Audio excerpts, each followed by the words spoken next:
Olá, boa noite a todos e a todas. Sejam todos muito bem-vindos, bem-vindas. Mais esse canal de estudos, uma iniciativa do Dr. Hamilton. Teve a maravilhosa ideia também de convidar a professora Isabela Oliveira, nos presentear com todos os seus ensinos, com todas essas leituras desses livros maravilhosos de Bert Hellinger que nós estamos fazendo. Então, muito obrigado, Hamilton, muito obrigado, professora Isabela, muito obrigado, Bert e Sophie, por esse modo de vida que sempre nos passa a cada dia, né? Professora Isabela, agradecemos muito ao seu papai, à sua mamãe, seja muito bem-vinda e muito boa noite. A palavra é sua. Sim, muito boa noite a todos, a todas. Faço minhas as palavras do Geraldo e agradeço especialmente aqueles familiares que, porventura, deixam de estar conosco nesse momento em que nós estamos dedicados a esse estudo, a esse trabalho que muitas vezes nos exige muitas horas durante a nossa semana, durante alguns anos, mas com a certeza de que esse esforço que cada um faz, especialmente estar aqui toda segunda-feira, com certeza traz bons frutos para nós e para toda a humanidade. E foi muito engraçado, né? Eu queria dizer para vocês que essa semana uma pessoa que eu nunca tinha ouvido falar, ela virou para mim e falou assim, ela falou assim, professora, eu não sei como ela conseguiu meu telefone, ela me mandou um WhatsApp, professora, eu queria lhe agradecer. As suas leituras comentadas têm mudado a minha vida. Aí ela me mandou o site dela, que ela faz almofada de meditação e queria me dar uma almofada de meditação. Então, saibam vocês que isso que nós estamos fazendo aqui está gerando bons frutos para muitas pessoas. Hoje é a leitura que fica por conta da Device. Você pode fazer a sua leitura. Obrigado. Então, estamos na página 32. E o capítulo é exatamente neste momento. Aconteceu exatamente neste momento, totalmente de surpresa e de forma inesperada, impedindo nossos planos e muitas outras coisas nas quais acreditávamos que pudéssemos confiar. De repente, surge uma situação nova. Dizemos, por exemplo, exatamente neste momento caiu um raio, mas também, exatamente nesse momento acabou de chover e o sol reaparece. Também dizemos, exatamente neste momento, as forças me abandonam. Exatamente nesse momento, estou no fim. Não posso mais. O que acontece exatamente neste momento exige uma mudança e nos permite uma mudança. De repente, se abre um outro horizonte, ou uma porta se fecha para sempre. Exatamente neste momento, significa agora mesmo. Exatamente nesse instante. O que acaba de acontecer está presente, totalmente presente. Podemos reagir imediatamente e devemos fazê-lo. O que acaba de acontecer nos traz de volta do céu de muitas ideias e sonhos à terra, felizes, despertos e dispostos à ação. Todo o criativo acontece exatamente neste momento. Cada passo que damos, exatamente neste momento. Toda felicidade, todo êxito, exatamente neste momento. E exatamente neste momento, todo prejuízo e toda perda. Exatamente neste momento, o passado acabou. E exatamente neste momento, começa o futuro. Só exatamente neste momento, estamos em sintonia com a vida. Só exatamente nesse momento, estamos presentes, totalmente presentes. Só exatamente neste momento, algo corre bem E só exatamente neste momento algo corre mal. Só exatamente neste momento chega a compreensão decisiva. E justamente agora decidimos segui-la ou adiá-la. Exatamente neste momento estamos totalmente concentrados. E só agora mesmo estamos distraídos. Exatamente neste momento existem várias possibilidades, mas só uma se torna realidade neste momento. Por que digo tudo isso? Porque exatamente nesse momento me ocorre para onde isso quer ir. A questão é, que papel tem exatamente neste momento na empresa? Exatamente neste momento se mostram os sinais do tempo. E exatamente neste momento podemos reagir a eles, quando estamos abertos e dispostos a eles. Todo desvio do exatamente neste momento faz com que esses sinais passem de longe, não importando se indicam progresso, êxito, retrocesso, perigo ameaçador ou fracasso. Esses sinais mostram a ação que agora se exige de nós, exatamente neste momento, neste instante. Como reconhecemos esses sinais do tempo? Só exatamente neste momento, quando os levamos a sério. A respeito, me ocorre um exemplo, também exatamente neste momento. Quando um produto novo surge no mercado, os produtos anteriores do mesmo tipo se revelam obsoletos. Quando algo acontece mais rápido em menos tempo, deixa atrás o mais lento. Aquele que se adapta imediatamente tem sucesso. Aquele que aposta de imediato no novo, ao invés de se segurar no velho, mesmo que seja por um certo tempo, aquele que hesita aqui cai para trás. Exatamente nesse momento, me ocorre que falei dessa percepção e do sucesso ligado a ela, como se isso fosse possível, sem um empenho espiritual especial, como se dependesse mais ou menos de nossa boa vontade e pudéssemos nos censurar e censurar os outros mais tarde. Se você tivesse prestado atenção, a percepção limitada e as consequências que limitam nosso sucesso estão relacionadas a um movimento da consciência que nos impulsiona numa direção, ao menos, ao invés de uma direção, ao mais sucesso e mais felicidade. Isso significa, ao mesmo tempo, que, secretamente, temos uma boa consciência com menos sucesso e, secretamente, uma má consciência com mais sucesso. Então, o sucesso que permanece e continua depende de quê? De que reconheçamos como estamos emaranhados amplamente nos movimentos da consciência e quantas vezes eles nos conduzem ao fracasso, e que aprendamos a nos desprender deles e a nossa empresa também. Do que falei aqui? Do dom da distinção da sabedoria. Como a conquistamos? Servindo com amor. Com o amor exatamente nesse momento.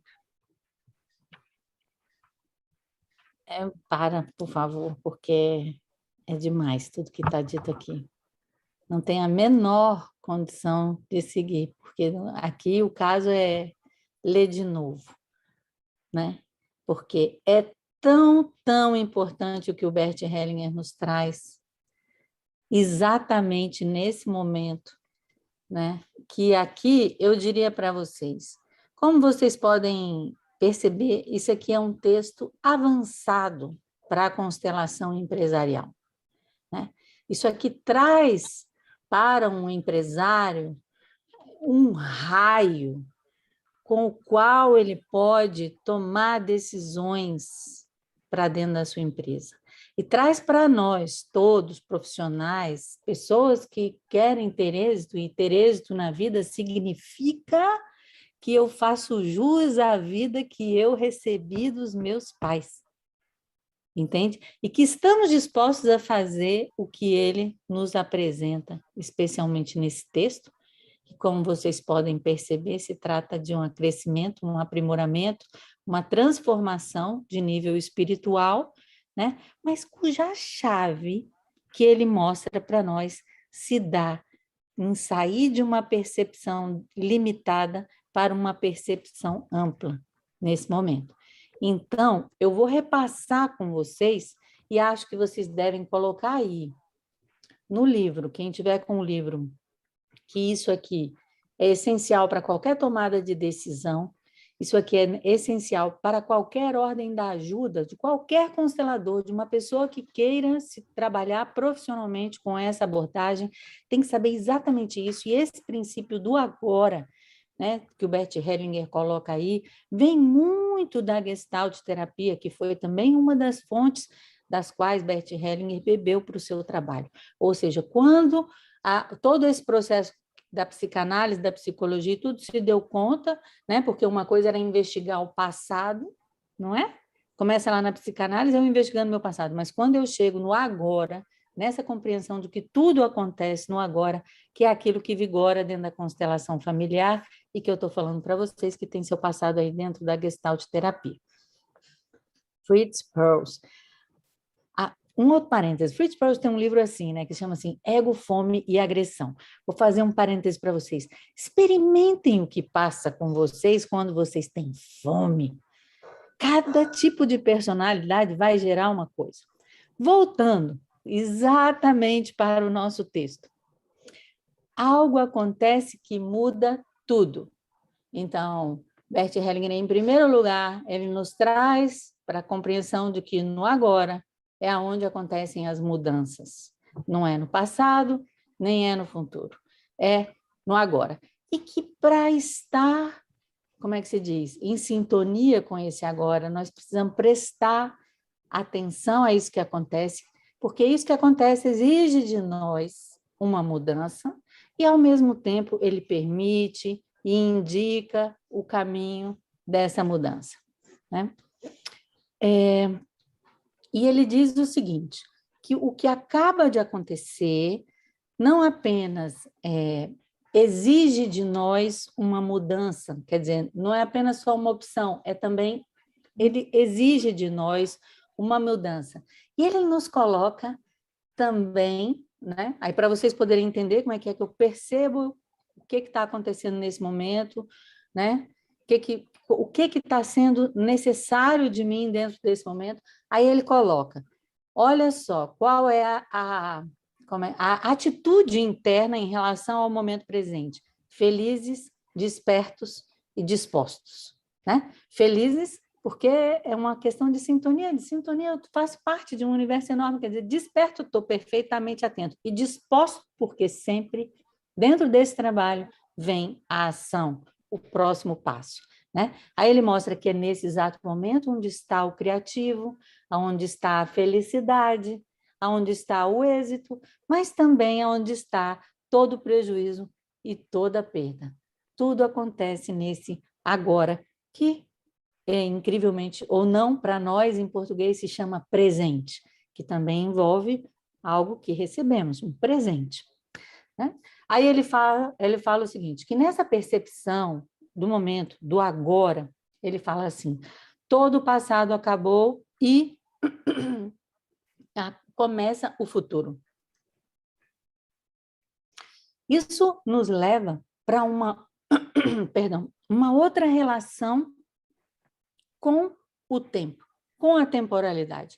E isso é muito importante, por quê? Porque quando a gente está trabalhando com um cliente, qual é a ideia? Com qualquer paciente, eles vêm trazer a história do problema.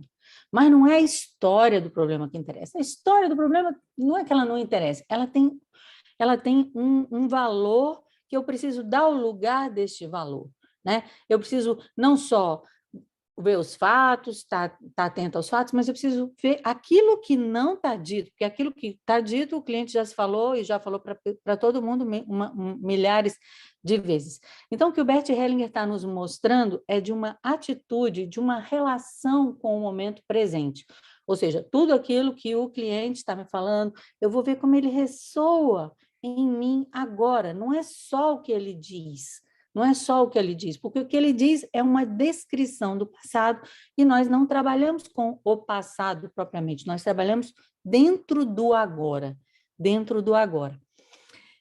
Bom, é dentro desse agora, com essa, como é que se diz, com essa postura que nós aprendemos de modéstia, de humildade, sem intenção, sem julgamento, que vai chegar essa compreensão decisiva, seja para nós a serviço de alguém ou para nós mesmos, e aí tem a decisão de seguir ou adiar. Ou seja, como que eu lido com aquilo que chega do campo, que chega para mim nesse agora. Aí Bert Hellinger nos mostra, ó, você está concentrado ou você está distraído? Né? Concentrado em quê? Distraído pelo quê? Né?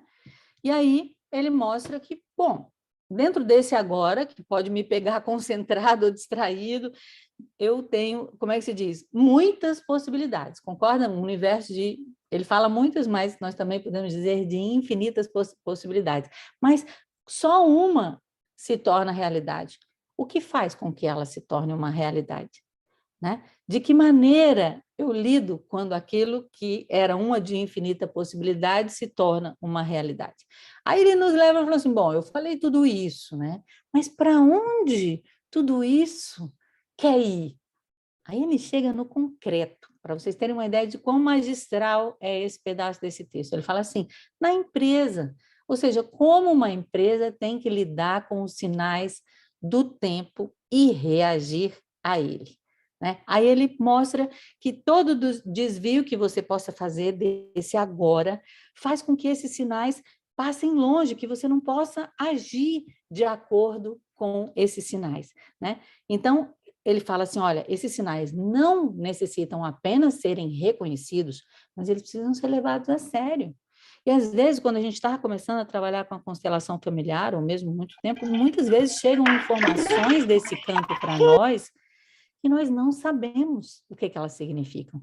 Então, mesmo não tendo uma compreensão, como é que eu posso dizer, ampla do significado, uma clareza do significado, eu levo a sério o que vem para mim desse campo. Aí ele traz ainda mais para o concreto. Como resolver quando tem um novo produto no mercado, ou seja, quando você tem concorrência, quando você precisa se reposicionar, quando você precisa se adaptar, ou seja, como a sua capacidade de se abrir para o novo. Aí ele fala assim, olha, aquele que hesita cai para trás, né? Então, ele mostra que muitas vezes aquilo que nos impede de estar centrados exatamente aqui nesse momento, sermos capazes de perceber e seguir esses sinais, é justamente a nossa percepção limitada. É a nossa percepção limitada. A nossa percepção limitada pelo quê? Obviamente, inclusive pela história que o cliente pode estar te contando, ou você está se contando, ou de qualquer interpretação que você faça, porque a nossa percepção ela é limitada exatamente pelos movimentos da consciência, o que ele chama de movimentos da consciência. Vocês observem que, ao longo da literatura dele, esse livro já é um livro mais tardio do Bert Hellinger, digamos assim, ele, aqui nesse livro, ele já está falando sobre os movimentos da consciência, ele já, lá na fonte, ele falou sobre os movimentos da alma, ele também fala sobre os movimentos do espírito. Aqui ele está falando dos movimentos da consciência. Quando ele está falando disso, ele está falando da consciência restrita. Então, é esse o tipo de movimento que nos impede de ir para o mais. Aí ele leva para aquela chavezinha, né? Ele mostra o seguinte, olha, a tendência da vida, o sucesso é uma lei da vida. Se a sua vida não está indo para o mais, secretamente, observe, se não tem uma parte da sua boa consciência, uma parte que vai ficar feliz com você não ter sucesso. Isso é muito importante, é um exercício de autoobservação muito profundo e necessário cotidianamente e que eu preciso também levar isso para o meu fazer profissional como constelador. Ou seja, quando uma pessoa chega e me diz algo, né, por exemplo, assim, ela está doente ou que ela não tem sucesso, o que ela ganha com aquilo de maneira bem simples e objetiva, né? Então, assim, qual é também o que ela precisa, esse mandato que ela precisa, de uma certa maneira, desobedecer para que ela possa ter mais sucesso, que é a tal da má consciência. O que é que ela precisa ir para a má consciência? Agora, digo uma coisa, a má consciência, ela traz consigo um tipo de experiência que pode se tornar reconhecível, mas isso não é o tema dessa aula. Então, Bert Hellinger nos leva a dizer como o sucesso permanece e continua. Porque, assim, não é uma questão de eu ter um sucesso agora, porque o sucesso, como todo outro aspecto da abordagem filosófica hellingeriana, o sucesso está junto com o fracasso, os dois fazem parte de algo maior. Mas tem um tipo de sucesso que permanece e continua. É aquele que percebe quando estamos atrelados a esse movimento de consciência, especialmente quando vivenciamos o fracasso, a falta de êxito, as dificuldades, a gente reconhece de que maneira eu estou emaranhado com isso, né? E aí, eu queria que repetisse, eu vou repetir aqui, eu achei tão maravilhoso que ele fala aqui, de que falei aqui? Do dom da distinção da sabedoria. Como a conquistamos? Servindo com o amor exatamente neste momento. Então, assim, para mim, eu acho que de tudo que eu já li desse grupo de estudos, é o mais belo que eu já li até agora com vocês. Para mim é bravo, bravíssimo, salva de palmas, para mim, puro Dharma. Poderia encontrar isso aqui em qualquer tradição filosófica, porque se trata da mesma fonte.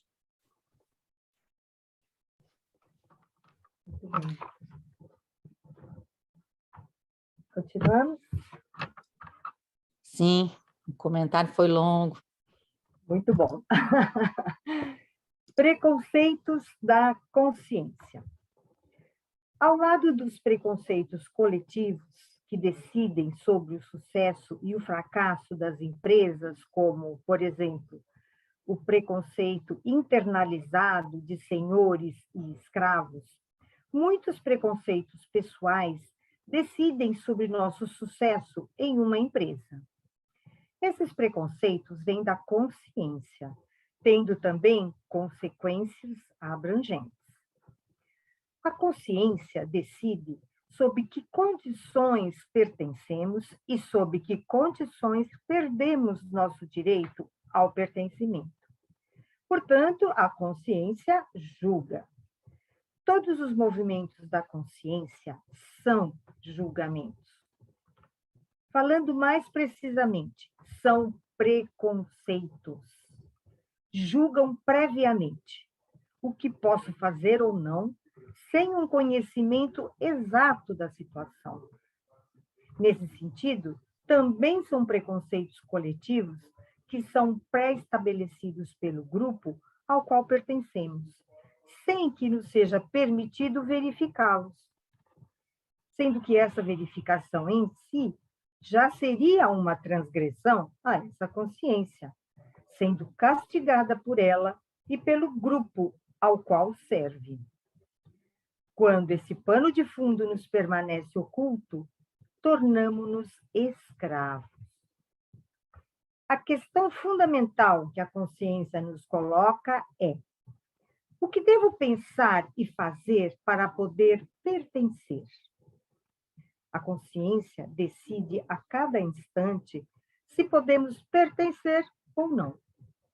Por fim, decide, a cada momento, sobre nossa vida e nossa morte, pois as transgressões graves a essa consciência segue a pena de morte. Quem realiza a execução? Nosso grupo. E, em muitos aspectos, nós mesmos, através de nossa má consciência. Nós a realizamos, para ser mais exato, através de nossa sensação de culpa e de nossa expiação por ela. Por que a nossa má consciência possui tal poder? Por trás dela atua uma ideia de Deus, pois a consciência nos é revelada como a voz de Deus, sendo ainda hoje reconhecida e temida como tal, tanto pública como pessoalmente.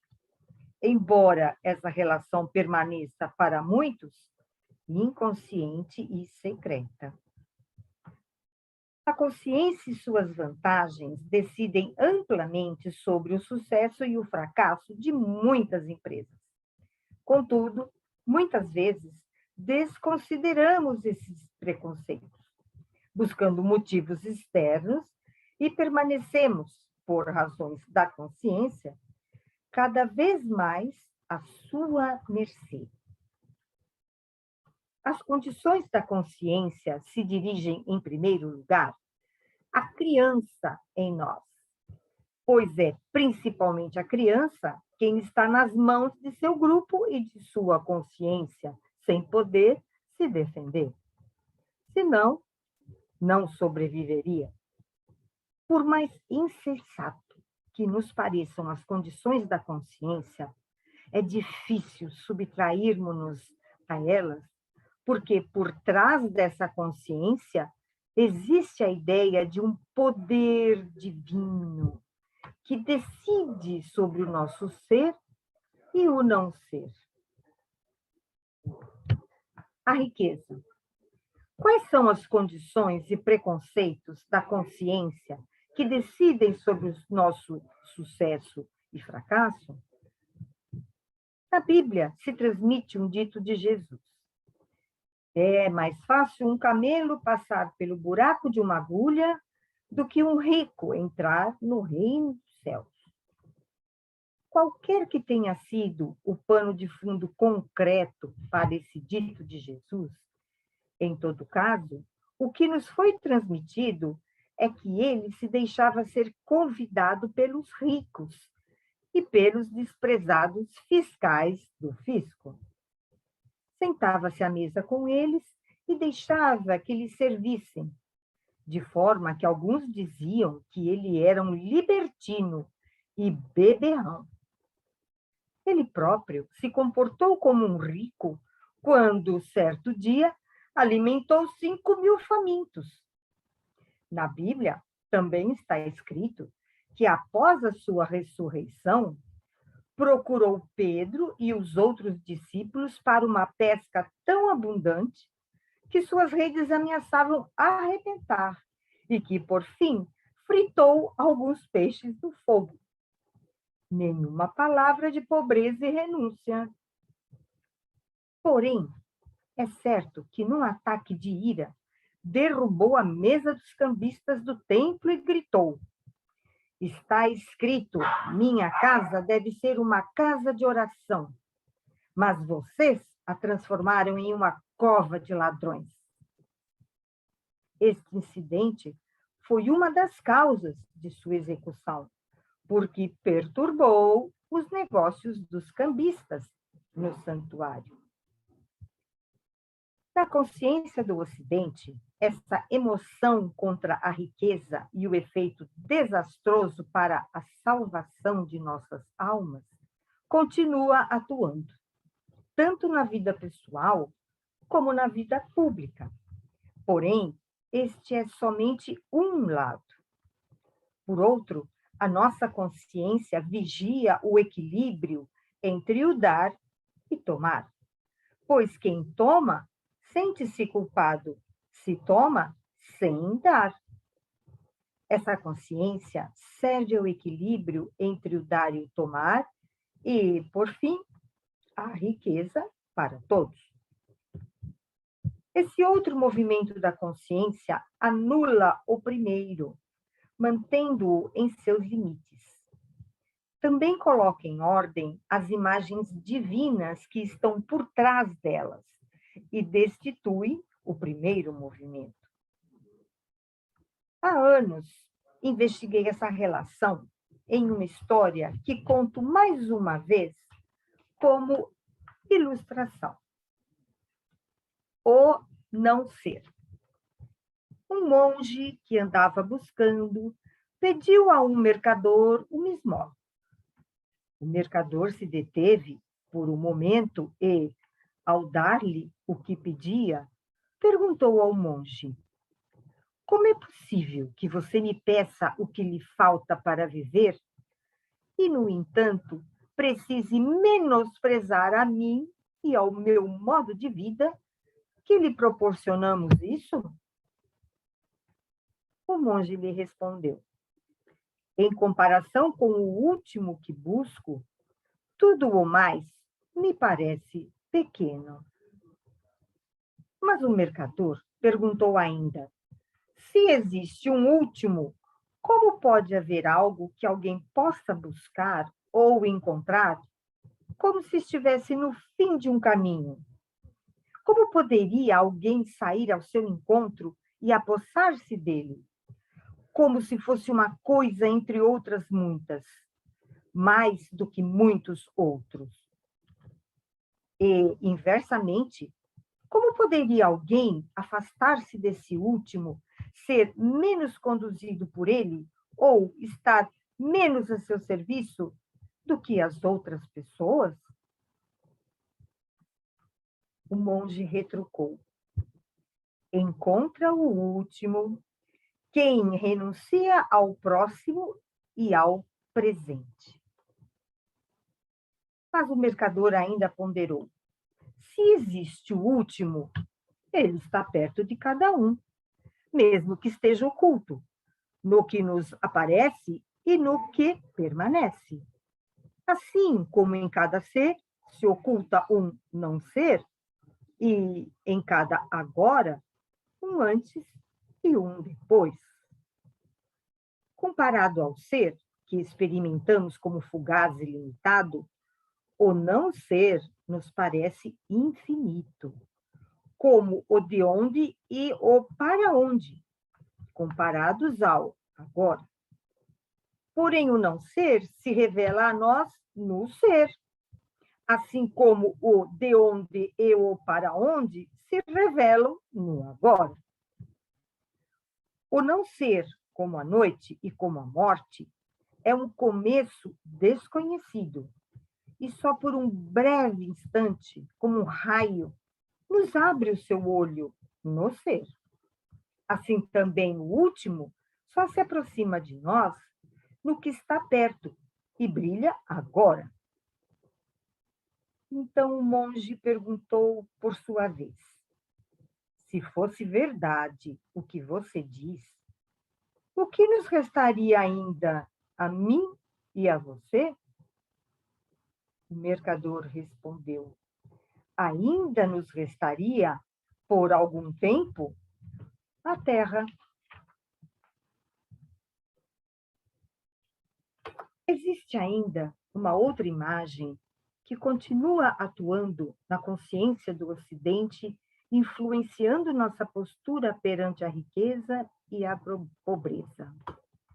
Foi representada, sobretudo, no chamado maniqueísmo.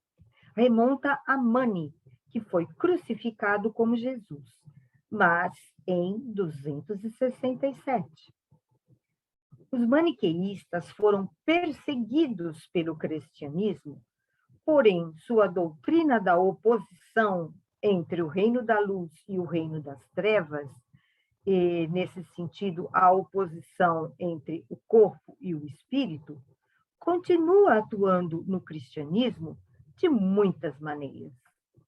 Por exemplo, no movimento de pobreza, em muitas ordens religiosas, também nas demais tentativas de superar as leis do corpo através da renúncia, transformando-se em anjos, ao invés de permanecer sendo seres humanos. Mostram-se ainda hoje na oposição frequentemente postulada entre o corpo e o espírito, e, ao mesmo tempo, na oposição entre pobre e rico. Este postulado remonta à época anterior ao cristianismo. Por exemplo, nós o encontramos no filósofo grego Diómedes e o movimento dos cínicos, que o seguiu, isto é, daqueles que vivem como cães. E encontramos na Pérsia, em Zaratustra e em sua religião Parsi ou Parsi. Eles também fazem distinção entre a riqueza e a pobreza, como entre o bem e o mal. Como superar esses preconceitos e imagens? Somente com uma má consciência, com a coragem de ter uma má consciência. Conseguimos isso quando obtemos em outro lugar a força e a segurança para nos tornarmos ricos e continuarmos sendo ricos. Isto é, se entrarmos em sintonia com um movimento do espírito que permanece igualmente voltado a tudo, tal como é, um movimento além da diferenciação entre o bom e o mal, porque tudo tem igualmente sua origem em seu pensamento e por isso só pode ser tal como é. Toda diferenciação entre o bom e o mal, espírito e mundo, luz e trevas, anjos e seres humanos, culpa e inocência, melhor e pior, pobre e rico, se comprova ser arrogância, porque o indivíduo acredita, sob a influência de sua consciência, que pode criar um mundo diferente do que é. O movimento criativo do espírito é um movimento de amor por tudo, tal como é. Sendo um movimento criativo, dirige-se ao mais do que ao menos, ao sucesso ao invés do fracasso, e à riqueza ao invés da pobreza. Contudo, é um movimento de amor.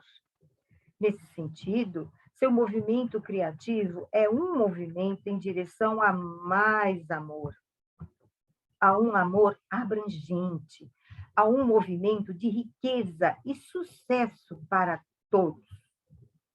É um movimento dirigido igualmente a todos, um movimento que serve igualmente a todos. A riqueza, nesse sentido, é mais do que uma posse pessoal. Essa riqueza serve. A sua abundância transborda. Sim, vamos lá, mais uma vez. Tentar ser mais breve, mas não tem como a gente parar, porque Bert Hellinger, inclusive, nos traz as fontes, as referências, é muito conteúdo que ele está trazendo nessa parte.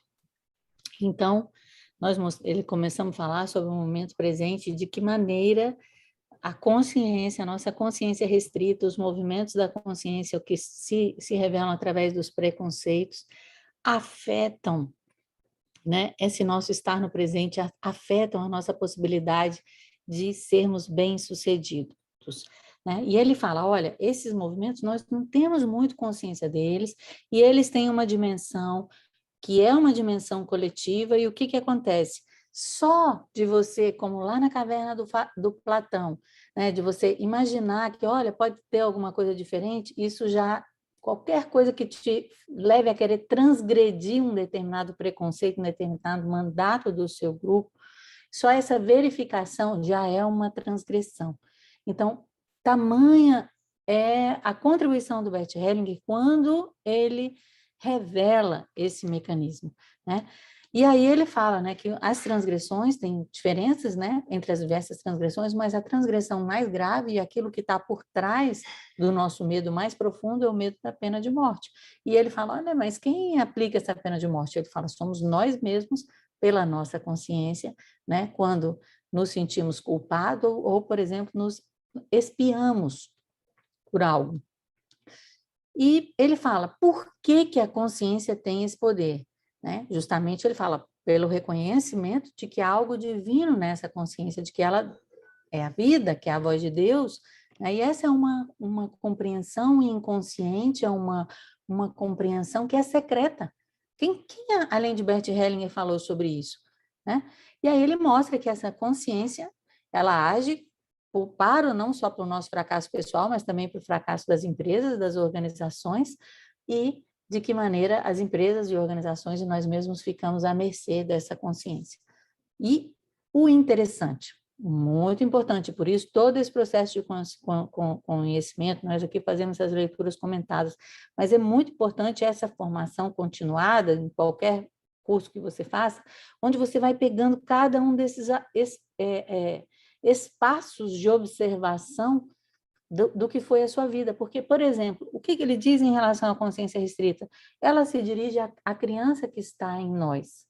Ou seja, eu começo a ter que perceber, ou a poder perceber dentro de mim essa criança, essa instância criança, né? E que existe uma outra instância, que é uma instância adulta, por assim dizer, uma parte de mim que é madura, que é adulta, e é essa instância da nossa consciência que fala, que é essa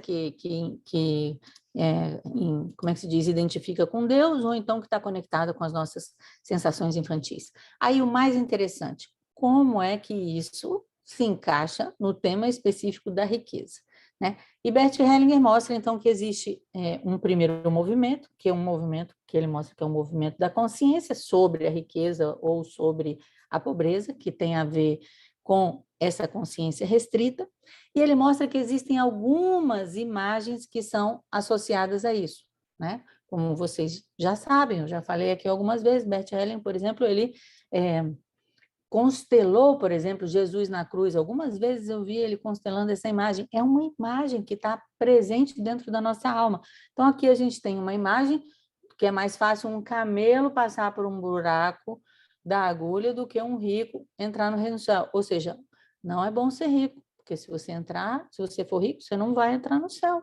Então, essa é uma imagem de que o rico é mau. Mas ele mostra, olha, mesmo Jesus, em várias passagens, era a própria abundância. Jesus era abundância quando ele se sentava junto com os ricos para poder comer.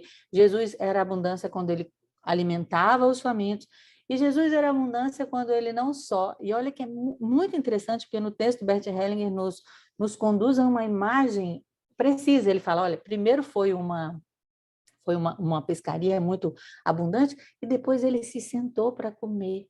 Ou seja, desfrutar daquela abundância, né? Por outro lado, existem essas outras imagens, mas que são também imagens de movimentos da consciência. Depois, a outra imagem, que seria a imagem de derrubar a mesa dos cambistas, né? Que ele fala, olha, essa daqui foi, inclusive, um dos motivos pelos quais ele foi assassinado, né?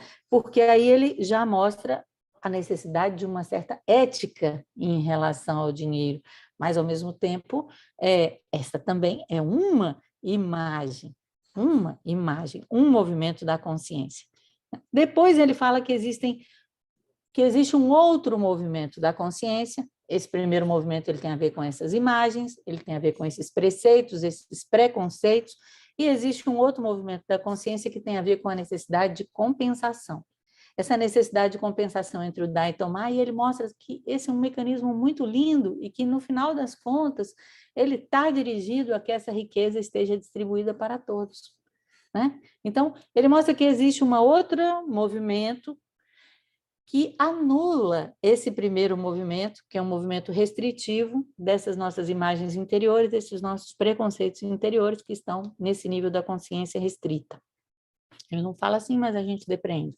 Depois ele traz essa história, que é uma história fantástica, né? A história do monge, do mercador, onde ele traz as duas polaridades, né? Pois o mercador é aquele que é o rico que não entra no reino do céu, e o monge é aquele que é o santo que tem a vida garantida, por assim dizer, pelo ascetismo que faz para poder entrar no céu. Então, ele faz uma digressão onde ele fala do último, né? Do último, quer dizer assim, dessa realidade suprema, daquilo que é próximo, de nós, do nosso dia a dia e daquilo que acontece no momento presente, né? Aí ele só fala também sobre aquilo que aparece nesse momento presente, mas também sobre aquilo que permanece, ou seja, sobre aquilo que é eterno. E tudo isso ele se revela num diálogo sobre a riqueza, né? Aí ele fala assim, olha, o de onde e o para onde, né, da nossa vida se revela num único lugar, no agora, né? E ele mostra nesse diálogo lá do monge com o mercador como as duas coisas fazem parte e como a gente deve mudar ou pode mudar a nossa compreensão sobre o mercador e sobre o monge. E no final das contas, há uma coisa que nos une a todos, monges, mercadores, professores, advogados, é o tempo que nos resta, algum tempo que nos resta na Terra. Ou seja, ele traz para o mais concreto. Ou seja, estamos na Terra por um tempo, né? Um senso assim que está sempre presente também dentro do trabalho do Bert Helling. Aí ele fala de uma outra imagem que atua dentro da consciência. Então, vejam bem, ele fala primeiro das imagens específicas sobre o dinheiro, depois ele fala sobre a outra lei, que é a lei da compensação, que esse dar e tomar que leva e tem a finalidade de ampliar a riqueza para todos. E ele fala de outra imagem que está presente, que vem do maniqueísmo. E aí eu acho que só aqui daria, por exemplo, um trabalho, assim, se eu fosse falar, um artigo, né, de pós-graduação. Então, ele vem mostrar como essa ideia dessa separação que atua dentro da consciência ocidental, que é a separação entre bem e mal, de onde ela surgiu, e ele mostra que veio do maniqueísmo, né? Os mani, que foram pessoas que foram crucificadas como Jesus, ou de uma pessoa, né, mani, crucificado como Jesus em 267, né, depois de Cristo, que foram perseguidos pelo cristianismo, que trouxeram essa ideia dessa oposição entre corpo, espírito, luz e trevas, mas que já estava, segundo ele, presente com os gregos, Diomedes, os cínicos, depois de Diomedes, né, que são considerados aqueles que vivem como cães. O que isso significa? Precisamos estudar. Né? Depois, nos persas, os pérsios, Zaratustra, toda essa ideia da separação entre bom e mal, que é uma das grandes contribuições de Bert Hellinger, aquilo de mais crucial que atua dentro da nossa consciência, dentro do Ocidente, e que faz com que eu considere que o meu e o meu grupo são bons e os outros são ruins, de um modo geral, né? E aí ele fala que essa diferenciação entre bom e mal, entre luz e trevas, melhor e pior, pobre e rico, é uma arrogância. É uma arrogância, né? Que parte dos... Por que ela é uma arrogância? Porque parte da compreensão de que algo pode ser melhor do que ele é, desta maneira como ele está sendo nesse exato momento agora. Não quer dizer que não possa se transformar, tudo se transforma o tempo todo, né? Mas ele fala que aquilo que realmente é criativo é um movimento de amor por tudo aquilo como é, né? E esse movimento de amor, ele fala que é um movimento em direção a mais amor, um amor mais abrangente, e esse é o movimento da riqueza, esse é o movimento do sucesso, né? Então, aqui que nos impede é que tenhamos esse movimento de sucesso, nossos preconceitos, nossas imagens, né? O não cumprimento do princípio do dar e receber, a consciência que separa entre o que é bom e é mal. É isso aí. Alguém mais tem algo a acrescentar ou algo a perguntar? Então, só para terminar, a riqueza nesse sentido é mais do que uma posse pessoal. Essa riqueza serve, a sua abundância transborda.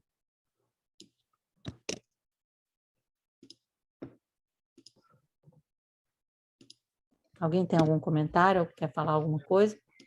Boa noite, professora. É o Boa Rodrigo. noite. Então, a gente poderia dizer, com esse texto do Bert, que não existe injustiça? Exatamente. Exatamente. É isso que está por trás dessa compreensão.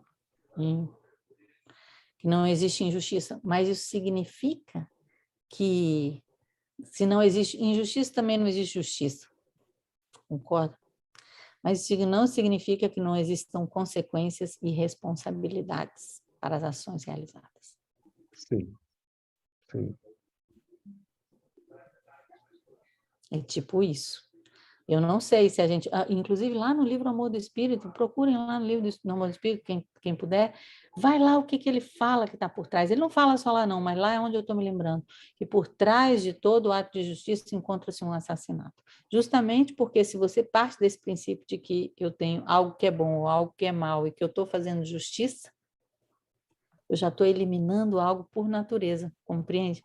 Então, assim, isso é algo muito, muito, muito, muito crucial. Da mesma maneira, quando você quer que o trabalho do Bert Helling seja apenas sistêmico, ele não é só sistêmico, ele é espiritual. Ninguém pode tirar essa dimensão. A gente fala que ele é sistêmico, é mais fácil para as pessoas entenderem, mas não é só disso que se trata. Obrigado. De nada. Isabela, tendo esse olhar de que tudo é do jeito que deve ser, eu estava exatamente pensando sobre isso essa semana, ouvindo o rádio sobre o que está acontecendo no Afeganistão. Como que eu poderia... Eu tenho dificuldade, vamos dizer, de olhar para aquilo com naturalidade. Eu queria encontrar dentro de mim qual é a forma que eu olho para aquilo tendo isso em mente, entende o que eu quero dizer? Tendo respeito desse conceito em mente, porque eu olho e chega a me doer. Eu estava dirigindo, cheguei a chorar ouvindo, sabe? Então, eu queria saber como eu aprendo isso, como eu... Entende? Olha, isso é uma prática cotidiana. E a constelação familiar, esta abordagem, né, é um caminho, não é um caminho, mas eu posso te dar algumas dicas, digamos assim, como você pode fazer isso na prática. É como se a gente estivesse aqui de olhos abertos. Você traz essa situação do Afeganistão, traz a situação da própria vida, você traz a sua consciência e amplia ela. Amplia ela, inclui tudo isso dentro de um planeta, de tudo que está acontecendo no nosso planeta. Depois você amplia isso e você inclui isso dentro de um processo muito mais amplo, que é o do todo o universo. E você vai progressivamente construindo esta imagem interior, né? E dizendo, digamos assim, sim, para tudo como é. É muito, muito, muito, muito, muito maior do que eu. Entende? E aí depois eu olho novamente para aquilo, sem nenhum julgamento, sem nenhuma intenção, sem nenhum medo, sem nenhuma lástima. Eu simplesmente olho para aquilo.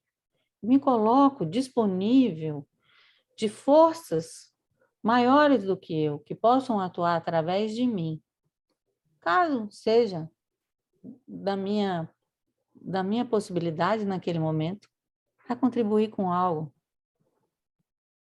Ou então eu posso também entrar em sintonia com qual é o próximo passo para mim em relação a essa situação. Porque o afegão tem um passo, o Biden tem um passo, cada um de nós tem um passo. É como machuca para mim uma mulher com uma burca, como isso é para mim quando eu vejo uma pessoa caindo de dentro de um avião. São muitas questões, mas é como se o processo fosse esse, um processo de ampliação da consciência e, ao mesmo tempo, de trazer de novo essa consciência para aquilo que acontece a partir desse lugar e, de maneira centrada, poder receber, sabe? Ou perceber aquilo que emerge.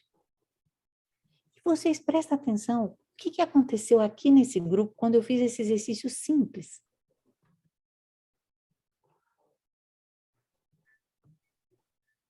Imediatamente desce uma calma, um silêncio. Entendem? Isso é parte desse aprendizado.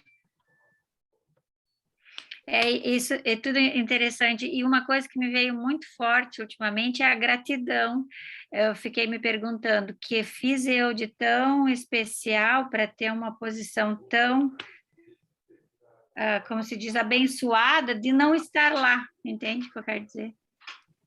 Pois Porque então você volta, rebobina a fita. Como é que seria, agora eu pergunto para os universitários, é como se ainda tivesse dentro dela, quando ela fala isso, um julgamento, vocês percebem? É melhor aqui do que lá.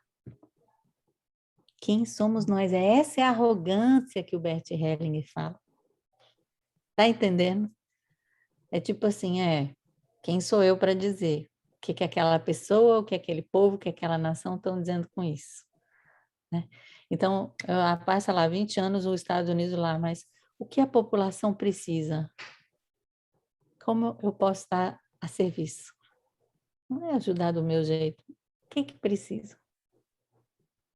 É duro, né, Josiane? Parece que o Bert Hellinger dá nó na nossa cabeça.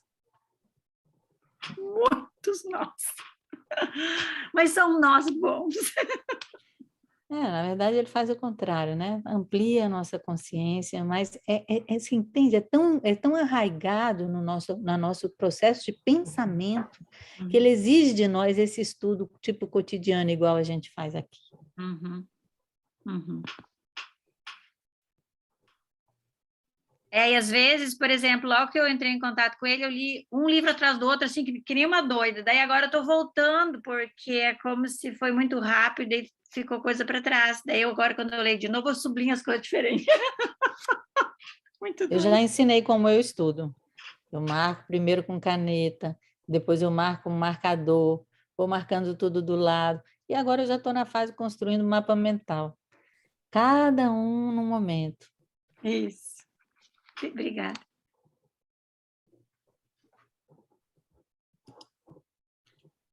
Bom, a gente vai continuar com a leitura. Eu acho que a gente está fazendo muitos comentários. Eu acho melhor a gente seguir mais com a leitura, não é não, Geraldo? O que você acha? Que já está na hora?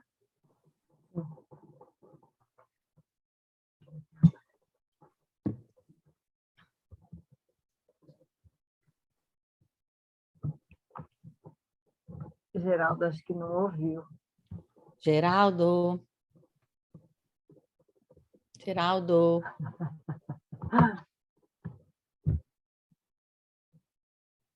Ele não está ouvindo. Então, vamos seguir com a leitura? Pode ser? Todo mundo está de acordo? Podemos seguir? Depois outro dia a gente abre mais espaço para atendimento, porque os comentários são muito grandes, senão a gente não avança. Vamos lá? Ok. Culpa e inocência. Os preconceitos mais importantes da consciência são a culpa e a inocência, e o que está relacionado diretamente a elas. Por exemplo, esses conceitos têm efeitos profundos, tanto na nossa vida pessoal, quanto no nosso êxito ou fracasso na profissão e na empresa. O que digo aqui sobre culpa e inocência e sobre justiça e expiação poderá ser compreendido e seguido por aqueles que puderam se libertar do poder da consciência e que puderam experimentar em si mesmos o que significa ser acolhido por um movimento espiritual que transcende a diferenciação entre o bom e o mal e que conduz tudo à existência com o mesmo amor, mantendo-o nela. Posso compreender aquele que percebe dentro de si objeções ao que digo, como: mas o que acontece com aqueles que... Contudo, ele pode comprovar dentro de si até que ponto se sente melhor do que os outros e até que ponto os rejeita em seu íntimo. Então, sentirá de imediato que se movimenta sob o poder da consciência. Eu o convido a perceber em seu corpo o que acontece no seu coração quando se agarra a essa diferenciação? E o que muda quando se deixa levar por um outro movimento? Um movimento do espírito, dedicado a tudo tal como é. Também a você, e o que muda em seu corpo e o seu entorno quando segue esse movimento. Você deixa por um certo tempo essas diferenciações em suspenso, nem a favor nem contra. Você também pode perceber o que muda na sua profissão ou na sua empresa e na sua força interior. Portanto, voltando à consciência e sua diferenciação entre o bom e o mal. O bom só existe se existir também um mal. O bom se alimenta do mal, também necessita disso, para que possa se diferenciar e se sentir superior a ele. Nesse sentido, o bom é a raiz do mal. Aqui me movimento, como você percebe, puramente no nível de uma observação acessível a todos. O que precede aos nossos sentimentos bons e inocentes? Seguimos um movimento da consciência que exige de nós um pensamento e um comportamento, através dos quais adquirimos a segurança para poder pertencer aos grupos que são importantes para nós. Isto é, em primeiro lugar, a nossa família de origem. Esse movimento da consciência tem um bom efeito em nós. Sentimos-nos bem seguros com ele. Essa boa consciência é um travesseiro suave. Nele, podemos dormir tranquilos. Ao mesmo tempo, esse movimento me obriga a despedir e excluir outros de minha dedicação, pois se pensasse e sentisse como eles, e se considerasse bom o que eles consideram bom e certo, colocaria em jogo o pertencimento ao meu grupo. Teria imediatamente uma má consciência e me sentiria culpado. Através disso, vivo a experiência como se a culpa e a inocência estivessem em minhas mãos, como se estivessem em minhas mãos me sentir inocente ou culpado. A minha consciência me esclarece e me confirma a cada momento uma ou outra coisa. Só preciso me orientar por ela e segui-la. A expiação. Quando me sinto culpado, preciso fazer algo para voltar a me sentir inocente. Isso significa que preciso fazer algo que me devolva a segurança de continuar pertencendo, custe o que custar. Preciso me decidir por um lado e rejeitar o outro. Aqui, permaneço senhor de minhas decisões e de meu destino. Também senhor do destino daqueles que rejeito. Sou o artífice de minha felicidade e da desgraça deles. Inesperadamente, movimentamo-nos no campo da justiça. A justiça quer restabelecer o bom e castigar o mal, para repará-lo segundo as condições de minha consciência, e quando não consegue, destruí-lo. E assim, estou em sintonia com o Deus de minha consciência, que quer a minha justiça, de forma que em seu nome estou autorizado a impor a minha e a sua justiça, e posso estar seguro de sua recompensa e o direito de pertencer a ele. Aqui me detenho internamente. Meu Deus. A pergunta é: esse Deus existe? Ele pode existir? Existe um Deus que me pertence e outros precisam seguir esse meu Deus para poderem ser finalmente justos a mim e à minha consciência? Ele é realmente apenas meu Deus e outros precisam ter esse mesmo Deus e segui-lo para poderem se sentir justos? Ou eles têm, como eu, seu próprio Deus, que está por trás de sua consciência e que os deixa serem justos quando os seguem e rejeitam outros, isto é, nos rejeitam como nós os rejeitamos antes?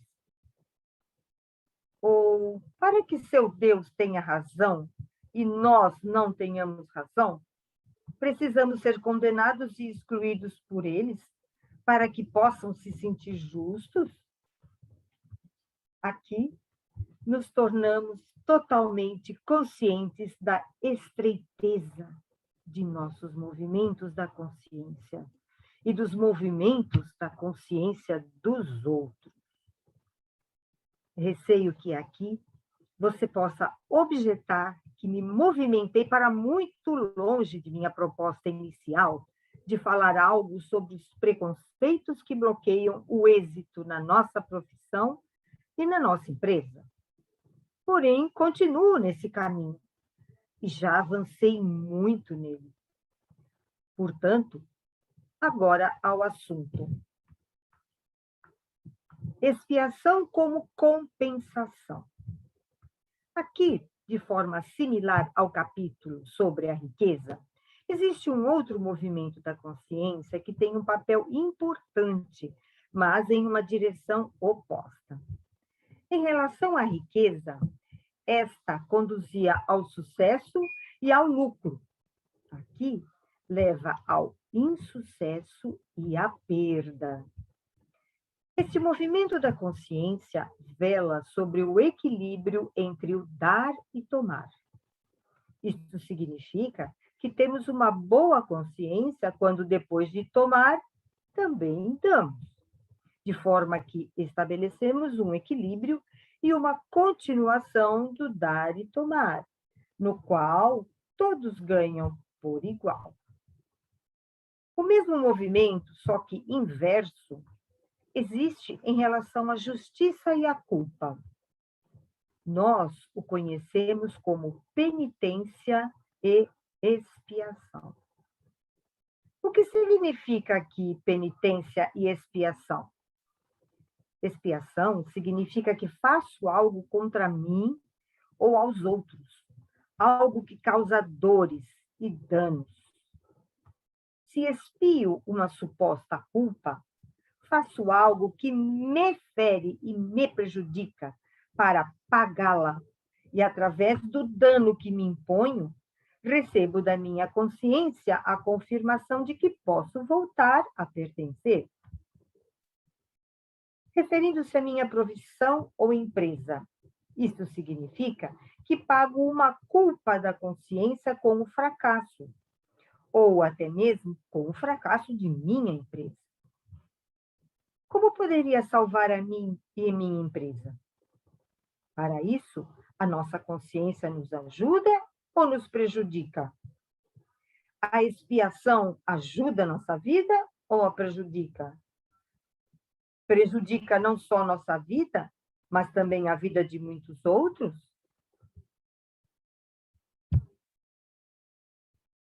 O Deus da consciência. O Deus que se imagina que está por trás desses movimentos da consciência como seu Senhor e Mestre, é o mesmo Deus criador de tudo que existe e, portanto, voltado ao que ele próprio criou. Ele pode se opor àquilo que ele mesmo criou da forma que é? Ou nós o transformamos em nosso Deus para que justifique e recompense nossos movimentos da consciência, por mais terríveis e mortais que possam ser para nós e para os demais? Para que nos recompense com o quê? Com a garantia de que podemos pertencer a ele e ao nosso grupo, mesmo a preço de nossa e de muitas outras vidas? O outro Deus. Espero que tenha deixado claro como a consciência precisa de um esclarecimento, que, por um lado, reconhece a sua importância para os nossos relacionamentos e, por outro, traz à luz os seus limites. Um esclarecimento que desmascara o absurdo de muitas das exigências da consciência e a presunção com que se coloca no lugar de Deus e ousa decidir sobre a vida e a morte, salvação ou perdição, não apenas nessa vida, mas muito além dela, por toda a eternidade. Por exemplo, no inferno eterno.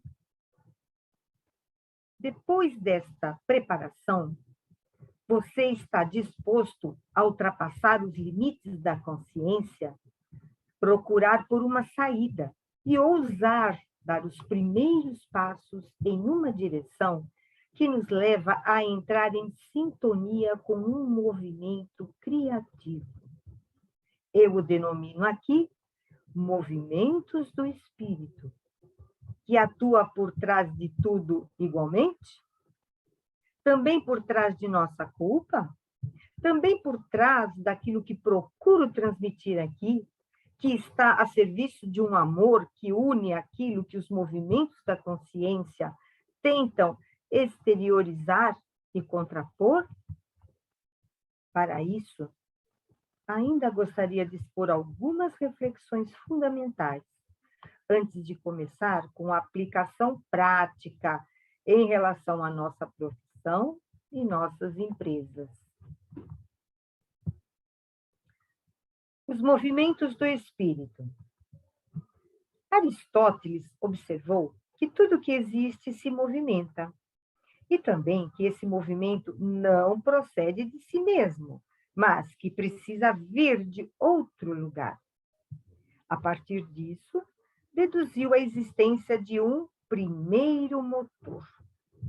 Esse primeiro motor precisa ser algo espiritual, porque tudo aquilo que se movimenta tem um sentido, está em sintonia com muitas outras coisas que se movimentam com ele, numa inter-relação prática. Porém, não podemos imaginar que, antes ou ao lado deste poder espiritual que movimenta tudo, existiu outra coisa que o movimenta, isto é, que este poderia ser um segundo motor, que se acrescenta a um outro que existiu antes dele. Senão, esse outro seria o primeiro. Tudo aquilo que esse poder movimenta existe somente através dele. É o poder criativo, pelo qual tudo tem a sua existência e entra em movimento através dele. Como podemos imaginar isso? Tudo existe porque esse poder espiritual o pensa, porque o pensa e o quer tal como é. Pensa e se movimenta criativamente. O que resulta disso? Primeiro, é difícil imaginar que para esse espírito criativo possa existir algo que se oponha a ele, ou que ele possa rejeitar ou perder. Pois, para onde poderia ir e cair, a não ser regressar a ele, a sua origem? Segundo, algo se pode elevar até esse espírito criativo, por exemplo, ofendê-lo? Algo pode merecer uma compensação ou um castigo por aquilo que faz? Se nada pode se movimentar por si mesmo de uma maneira que possa aproximar-se ou afastar-se dele? Terceiro, pode existir culpa ou inocência anterior a esse espírito? Alguém pode causar um sofrimento a um outro ou tirar a sua vida sem que esse espírito o queira? e que o realize através dele? Existe, nesse sentido, um agressor e uma vítima?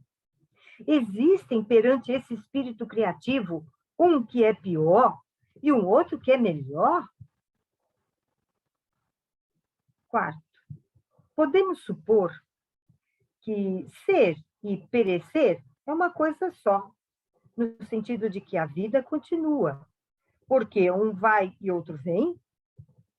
Portanto, aquilo que vai e precisa partir está em menos sintonia com esse movimento criativo? Pode terminar como se com ele seu tempo tivesse acabado nesse mundo? Quinto, podemos observar que todo progresso resulta da interação de movimentos opostos. Por acaso, esse espírito criativo serve-se desses opostos e de seus diferentes movimentos em direção opostas para depois reuni-los de tal maneira que ambos estejam igualmente a seu serviço, mesmo que de maneira diferente? Por exemplo, o homem e a mulher, cada um de sua maneira.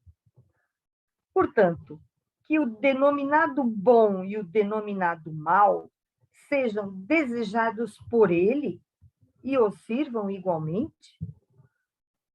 Sexto, devemos e podemos considerar que alguns sejam bons e lamentar por outros que parecem se opor? Não deveríamos nos submeter tanto a um como a outro? Concordar em sintonia com esse movimento criativo, não importando o que este exija de nós e dos outros? Sétimo, devemos ter compaixão de um outro, como se aquilo que lhe acontece está menos nas mãos desse poder criativo ou menos guiado por ele? Então, para muitos surge a pergunta: o que acontece com o nosso livre-arbítrio? Ele também é um movimento do espírito, seja lá o que for que decidimos com ele. Não pode estar nem a favor, nem contra esse movimento.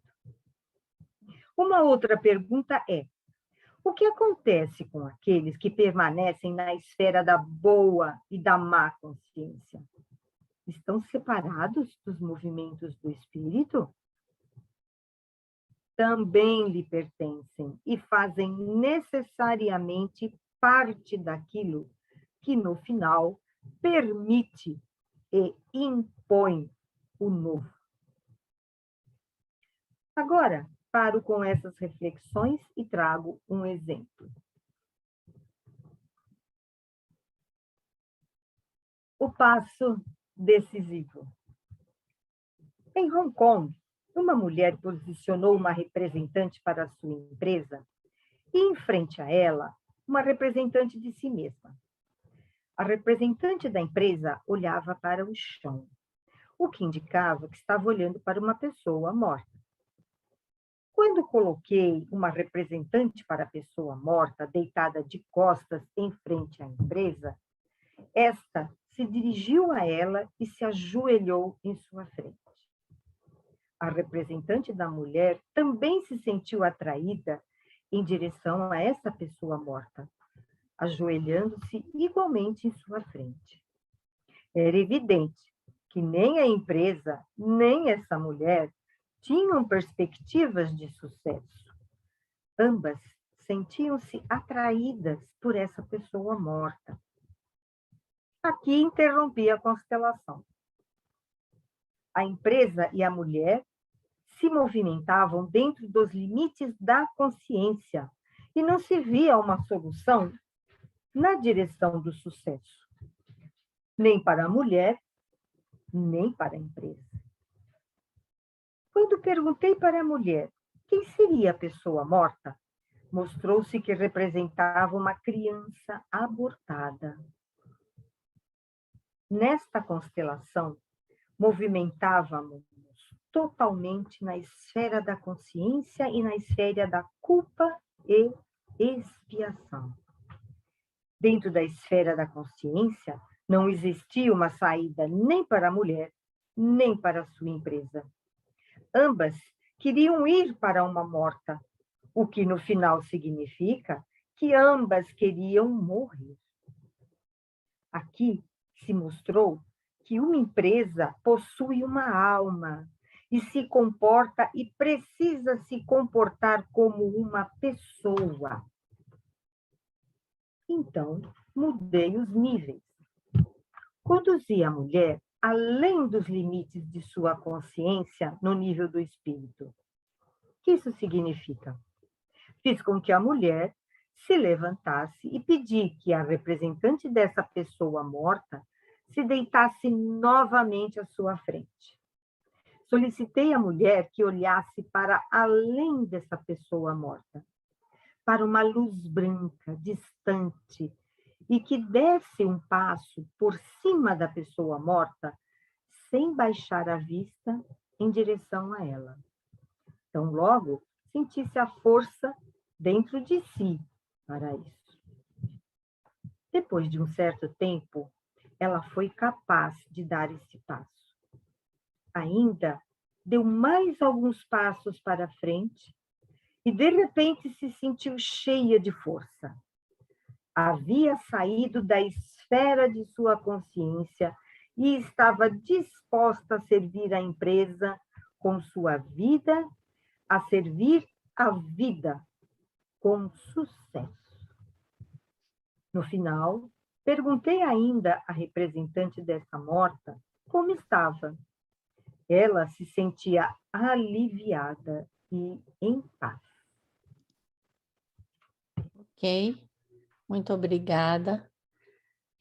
Vamos agora, então, recolher o que nos ensina nosso professor nessa parte que ele nos traz. Começando, então, deixa eu ver aqui, onde que nós lemos bastante agora.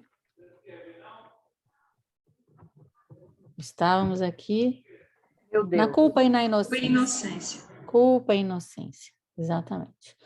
Então, ele mostra que esses são os dois preconceitos mais importantes, né, que nós temos, a expiação e a justiça. Exatamente sobre o que nós estávamos falando, né?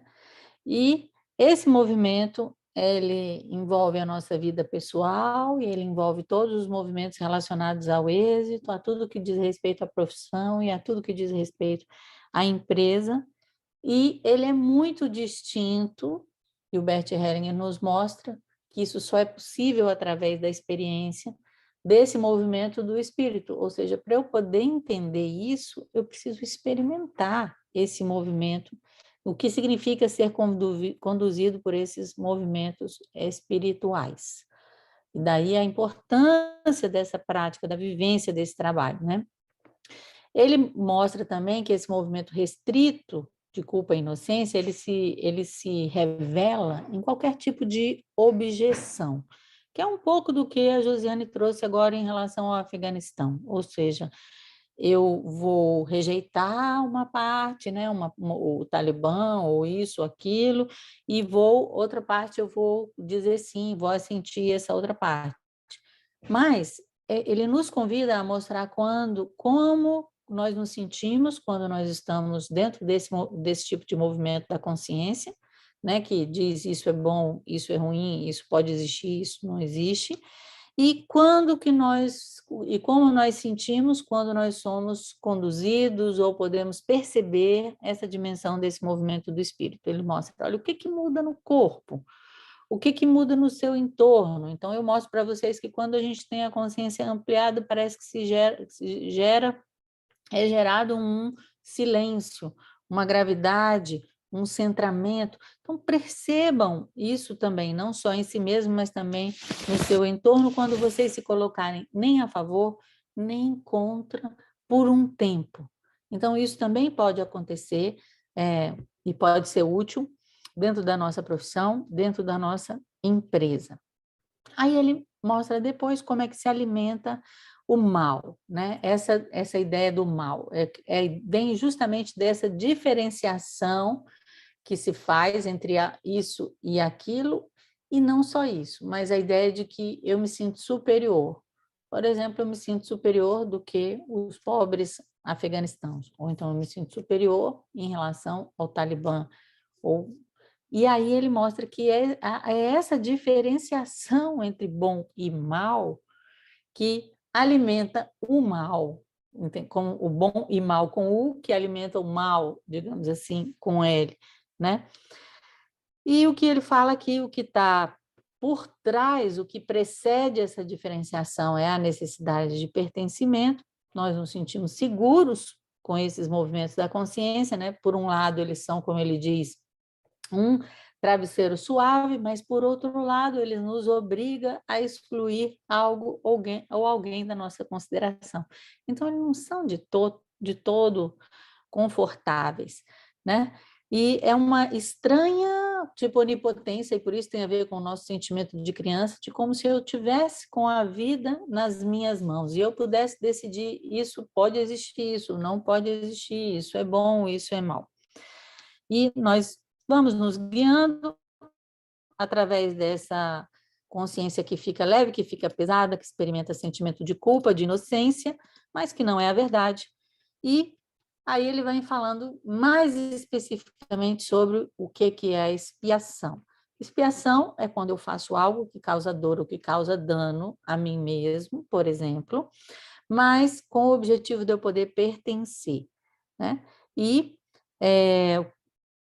aí ele mostra como, de uma certa maneira, nós somos artífices da nossa felicidade ou da nossa desgraça a partir do momento em que nós estamos presos a esses movimentos da consciência.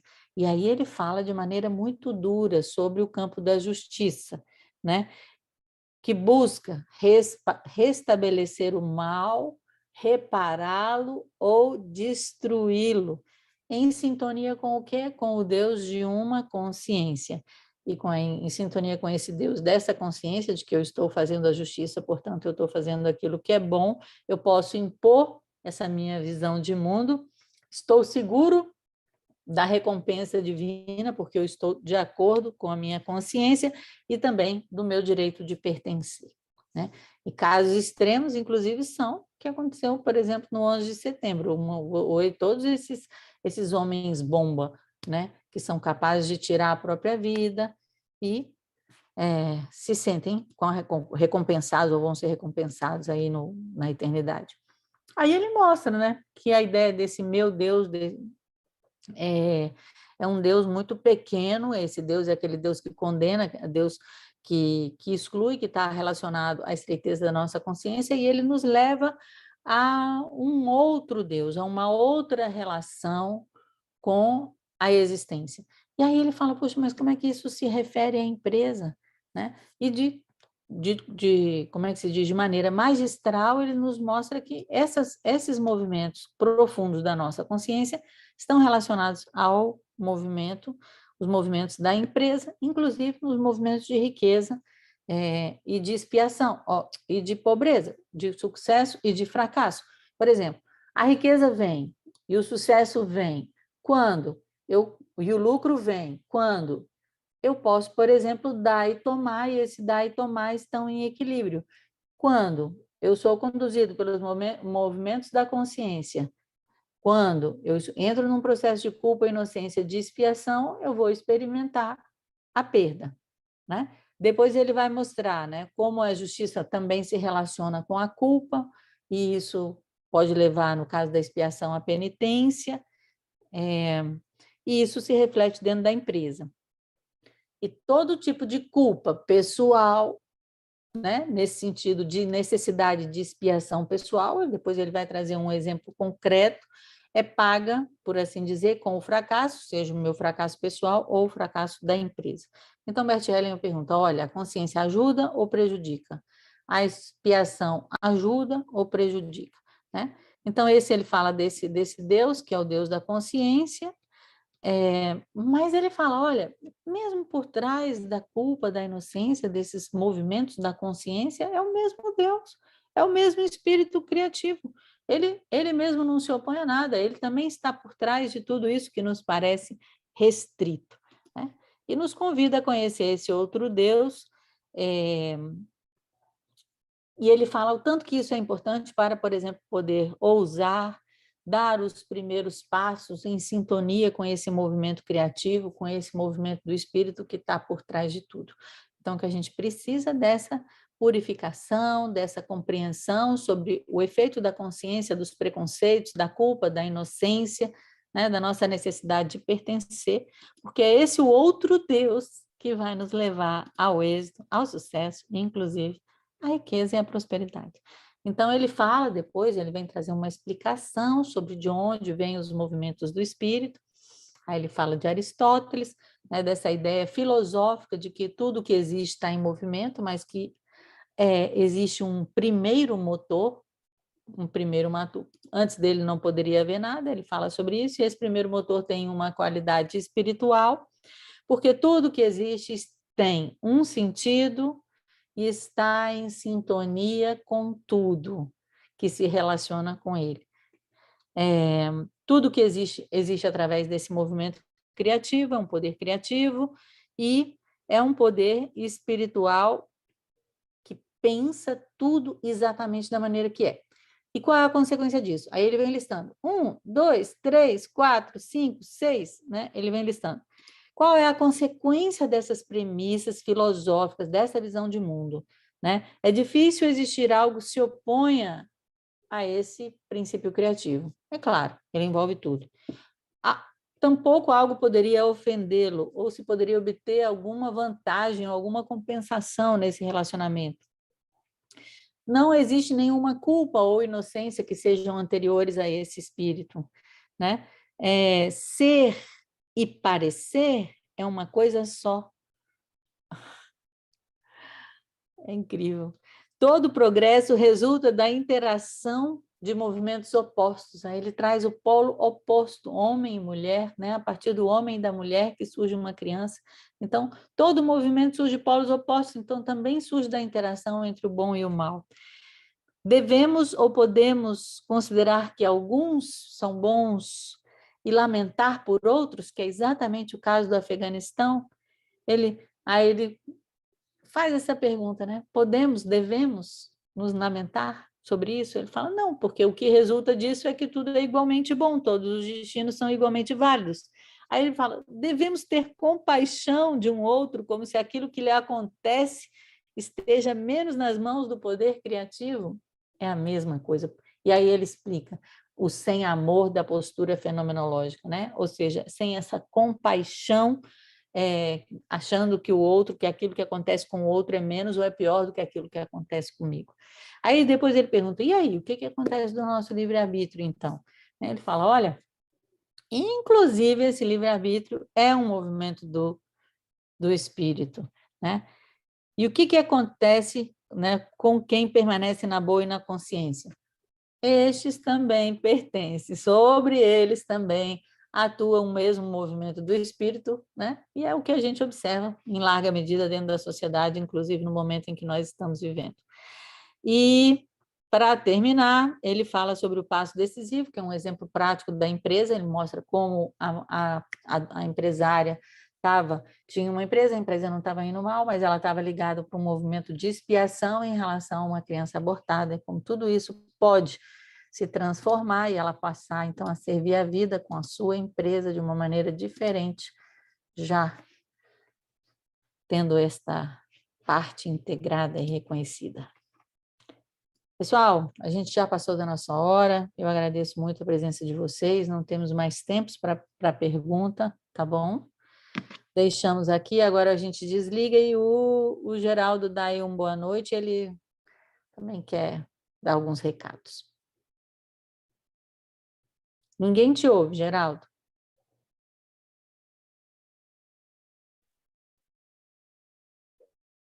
Agora sim? Sim. Muito obrigado a toda a presença de todos vocês. Esperamos contar com vocês todos a próxima segunda-feira, nesse mesmo horário. E aí, agora eu vou desligar, e aí nós temos alguns avisos.